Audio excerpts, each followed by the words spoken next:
I think it's very sad that we live in a culture that is so youth-oriented, where we forget about our elderly once they're not working any longer.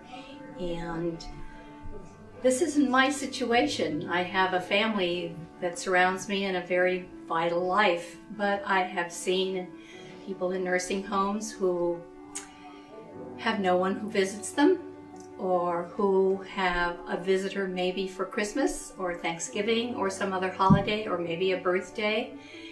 And then when the holidays are over, then there's no one who comes to visit. It's a very sad case. I remember a friend of mine just last week, we were talking about her husband who had to be in a nursing home because he could no longer be at home. He was so destructive, and even with full-time care, it was impossible.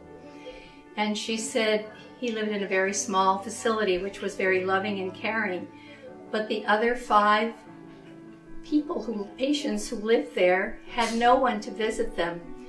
So in the beginning, she would take 1 or 2 out when she was taking her husband out for ice cream or whatever.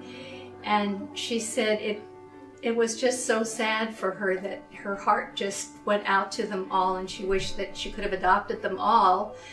And this kind of a facility or this kind of care would have been perfect for all 5 of them. As a senior myself, over 80, who has independence, that independence is, and growing old with dignity, is the most important factor for everyone. And if you're isolated and you don't have any social contacts or very few social contacts, that dignity and that independence is soon gone. It just doesn't exist in a vacuum.